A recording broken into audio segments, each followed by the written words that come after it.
ಮಹಿಳೆ ಬಟ್ಟೆ ಹರಿದು ಹಾಕಿ ಹಲ್ಲೆ ಮಾಡಿರುವಂತಹ ಆರೋಪ ಈಗ ಕೇಳಿ ಬಂದಿದೆ.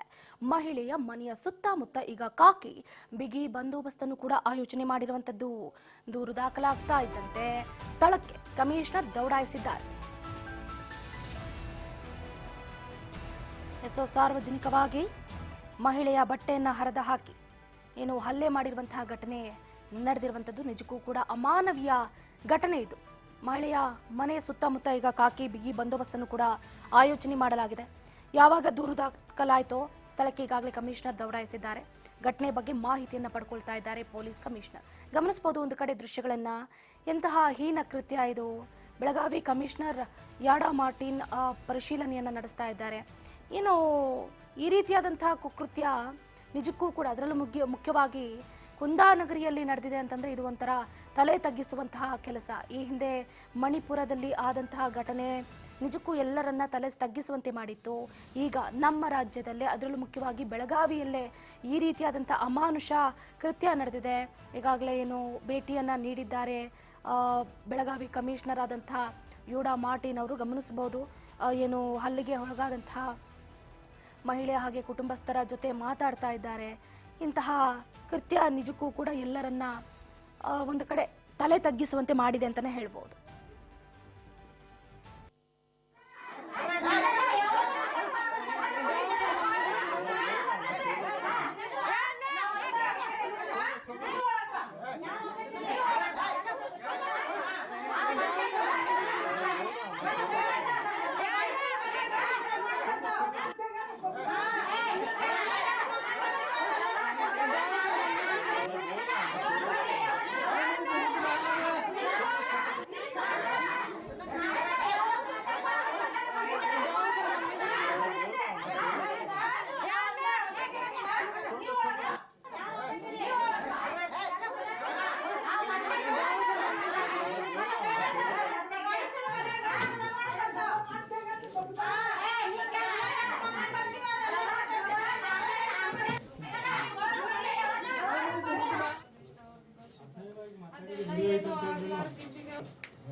ಜಾಗೆ ಸಂಬಂಧ ನನ್ ಮ್ಯಾಗ ಏನ್ ಆರೋಪ ಹಚ್ಚಿದಾರೆ ಸರ್.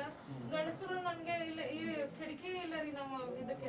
ಇಲ್ಲಿಂದ ವಿಡಿಯೋ ತೆಗಿತಾರ್ರಿ. ನಾವು ಸ್ನಾನಕ್ಕೆ ಇದೆ ಸ್ನಾನ ರೂಮ್ ಅಲ್ಲಿ 50 ಜನ ಬರ್ತಾರಂತ ಸರ್. ಅದಕ್ಕೆ ನಂಗೆ ನ್ಯಾಯ ಬೇಕು ಸರ್. ಪೊಲೀಸ್ ತನಿಖೆ ಮಾಡ್ತಾ ಇದ್ದಾರಮ್ಮ. ಪೊಲೀಸ್ಗೆ ತನಿಖೆ ಮಾಡಿ ನಿಮಗೆ ನ್ಯಾಯ ನನ್ನ ದೊಡ್ಡ ಮಗ ಹೋದಾಗಿಂದ ಬಾಳ ಪ್ರಾಬ್ಲಮ್ ನಡೆದಿದ್ದಾರೆ. ಅವ್ರದ್ದು ಬಾಳ ಫ್ಯಾಮಿಲಿ ಇಟ್ಟಿದಾಗ ನನ್ನ ಮಗನೇನು ತೆಗ್ದಿನಲ್ಲ ನಾನು. ಇವರೆಲ್ಲ ನಮ್ಮನ್ಯಾಗ ನಮ್ನೆ ಮಾಡ್ತಾ ಇದ್ದಾರೆ. ನನ್ನ ಮಗ ಇದ್ದಾನ್ರಿ ಇದ್ರ ಒಳಗಡೆ. ಅಂದ್ರೆ ಇದೆಲ್ಲ ಜಾಗ ನನ್ನ ಮಗಗಾರ ಕೊಡ್ಬೇಕಲ್ಲ, ದೇವ್ರಿಗಾರ ಮಾಡ್ಬೇಕು. ಇದ್ರಲ್ಲೇ ಮೇನ್ 4 ಜನ ಅವ್ನ ದೊಡ್ಡ ಮಗನ್ ಕಳಿಸ್ಬಿಟ್ಟಿನ್ರಿ. ಅಚ್ಚಿ ಕಡೆ ಇದ್ದಾವ ಹೇಳ್ದೇನೆ ನಮ್ ತಾಯಿ ಜಾಗ ತನ್ನ ಹೆಸರಲ್ಲೇ ಮಾಡ್ಕೊಂಡ್ರೆ ಓದಕ್ ಬರಕ್ ಬರಲ್ಲ. ತಂದು ಮತ್ತು ಮಗಂದು ಜಗಳ ಇತ್ರಿ. ಇದು ಜಗಳ ಮಾಡೋರು ತೆಗೆದು ಜಾಗ ವಿಷಯ ಸಂಬಂಧ ಈ ವಿಷಯಕ್ಕೆ ಸಂಬಂಧಪಟ್ಟಂತೆ 3 ಆರೋಪಿಗಳ ಹೆಸರಿನಲ್ಲಿ ಕೇಸ್ ಕೂಡ ದಾಖಲಾಗಿದೆ. 3 ಜನ ಆರೋಪಿಗಳನ್ನ ಈಗ ಬಂಧಿಸಿದ್ದೀವಿ. ಬೆಂಗಳೂರು ನಗರ ಪೊಲೀಸ್ ಆಯುಕ್ತ ಯಾಡಾ ಮಾರ್ಟಿನ್ ಅವರು ಹೇಳಿಕೆಯನ್ನು ಕೊಟ್ಟಿದ್ದಾರೆ. ಘಟನೆಗೆ ಕಾರಣ ಏನು ಅಂತ ತನಿಖೆಯನ್ನು ಮಾಡ್ತಾ ಇದ್ದೀವಿ. ವಿಷಯದ ಕುರಿತು ಡಿಸಿಪಿ ಅವರಿಂದ ಮಾಹಿತಿಯನ್ನು ಕೇಳಿದ್ದೀವಿ. ಸಂತ್ರಸ್ತರು ಕೂಡ ದೂರನ್ನ ತೆಗೆದುಕೊಂಡಿಲ್ಲ ಅಂತ ಹೇಳಿದ್ದಾರೆ. ಆಕ್ಚುಲಿ ವಡ್ರವಾಡಿಯಲ್ಲಿ ನಡೆದಿದ್ದೇನು ಅಂತಲೂ ಕೂಡ ಗಮನಿಸಬೇಕಾಗತ್ತೆ. ಬೆಳಗಾವಿಯ ವಡ್ಡರವಾಡಿಯ ಮನೆಯೊಂದರಲ್ಲಿ ಬಾಲಕಿಯೊಬ್ಬಳ ಜೊತೆ 4 ವರ್ಷಗಳಿಂದ ವಾಸವಾಗಿರ್ತಾರೆ. ಅಲ್ಲೇ ಪಕ್ಕದಲ್ಲಿ ವಾಸ ಇರುವ ಮತ್ತೊಂದು ಕುಟುಂಬದವರು ಮಹಿಳೆಯ ವಿರುದ್ಧ ವೇಶ್ಯಾವಾಟಿಕೆಯ ಆರೋಪವನ್ನು ಕೂಡ ಮಾಡಿದ್ದಾರೆ. ಅಷ್ಟೇ ಅಲ್ಲದೆ ಮನೆಗೆ ನುಗ್ಗಿ ತಾಯಿ ಮಗಳನ್ನ ಹೊರಗೆ ಎಳ್ಕೊಂಡು ಬಂದು ಹಲ್ಲೆಯನ್ನ ಮಾಡಿ ಅಟ್ಟಹಾಸವನ್ನ ಮೆರೆದಿದ್ದಾರೆ. ಇದರ ಬಗ್ಗೆ ಯಾಡಾ ಮಾರ್ಟಿನ್ ಅವರು ಕೂಡ ಮಾತಾಡಿದ್ದಾರೆ. ಮುಂದುವರೆದೇನು ಮಾತಾಡಿದ್ರು ಕೇಳ್ತಾ ಹೋಗೋಣ. 2024 ಈ ಸೆಕ್ಷನ್ 115 ಪ್ರಕಾರ BNS ರಿಜಿಸ್ಟರ್ ಆಗಿದೆ. ಇದರಲ್ಲಿ 3 ಆರೋಪಿಗಳು ಅವರು ಬೈ ನೇಮ್ ಅವರು ಕೊಟ್ಟಿದ್ದಾರೆ.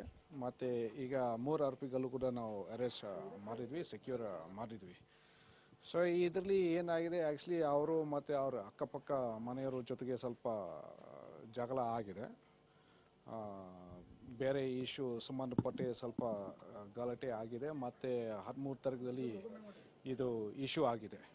ಸೊ 13 ತಾರೀಕದಲ್ಲಿ ಇದು ಇಶ್ಯೂ ಆಗಿದೆ, ಮತ್ತು ನಿನ್ನೆ ಪೊಲೀಸ್ ಸ್ಟೇಷನ್ಗೆ ಬಂದು ಒಂದು ಕೇಸ್ ಕೊಟ್ಟಿದ್ದಾರೆ, ಮತ್ತು 6 ಕಂಪ್ಲೇಂಟ್ ಪ್ರಕಾರ ನಾವು ಒಂದು ಕಂಪ್ಲೇಂಟ್ ತೊಗೊಂಡಿದ್ವಿ, ಮತ್ತು ಈಗ ಆರೋಪಿಗಳು ನಾವು ಅರೆಸ್ಟ್ ಮಾಡಿದ್ವಿ. ಘಟನೆ ಕಾರಣ ಅದು ನಾವು ಏನು ತನಿಖೆ ಮಾಡಬೇಕು. ಈಗ ಅವರು ಅಂದರೆ ಅವರ ಅಕ್ಕಪಕ್ಕ ಮನೆಯವರು ಸುಮ್ಮನೆ ಅವ್ರ ಮೇಲೆ ಈ ಥರ ದೌರ್ಜನ್ಯ ಮಾಡ್ತಾ ಇದ್ದಾರಂತೆ ಅವರು ಹೇಳ್ತಾ ಇದ್ದಾರೆ. ಸೊ ಕಾರಣ ಏನಿದೆ, ಪ್ರಕರಣದಲ್ಲಿ ಬಟ್ಟೆ ಬಚ್ಚಿ ಬೀಳ್ತಿದ್ದಾರೆ, ಮಂಡಗೋರಿ ಪ್ರಕರಣ ಮಾಸ ಮುನ್ನ ಇನ್ನೊಂದಾಯಿತು.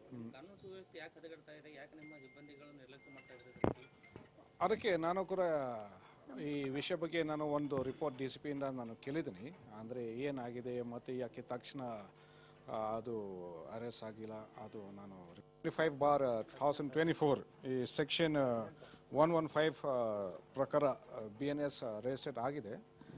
ಇದರಲ್ಲಿ 3 ಆರೋಪಿಗಳು ಅವರು ಬೈ ನೇಮ್ ಅವರು ಕೊಟ್ಟಿದ್ದಾರೆ, ಮತ್ತು ಈಗ 3 ಆರೋಪಿಗಳು ಕೂಡ ನಾವು ಅರೆಸ್ಟ್ ಮಾಡಿದ್ವಿ, ಸೆಕ್ಯೂರ್ ಮಾಡಿದ್ವಿ. ಇದ್ರ ಬಗ್ಗೆ ಹೆಚ್ಚಿನ ಡೀಟೇಲ್ಸ್ ಅನ್ನು ಕೊಡ್ತಾ ಹೋಗ್ತಾರೆ ನಮ್ಮ ಪ್ರತಿನಿಧಿ ಮಂಜುನಾಥ್. ಮಂಜುನಾಥ್, ಗಮನಿಸ್ತಾ ಇದೀವಿ, ಸಾರ್ವಜನಿಕವಾಗಿ ಮಹಿಳೆಯ ಬಟ್ಟೆಯನ್ನ ಹರಿದಾಕಿ ಹಲ್ಲೆಯನ್ನ ಮಾಡಿದ್ದಾರೆ. ಕುಂದಾನಗರಿಯಲ್ಲಿ ನಿಜಕ್ಕೂ ಕೂಡ ಒಂದು ತಲೆ ತಗ್ಗಿಸುವಂತಹ ಪ್ರಕರಣ ಅಂತಾನೆ ಹೇಳ್ಬಹುದು. ಯಾಕೆ ಆ ಮಹಿಳೆಯ ಮೇಲೆ ವೇಶ್ಯಾವಾಟಿಕೆ ಆರೋಪವನ್ನ ಮಾಡ್ತಿದ್ದಾರೆ? ಆಕ್ಚುಲ್ ಘಟನೆ ಏನು ಅಂತ?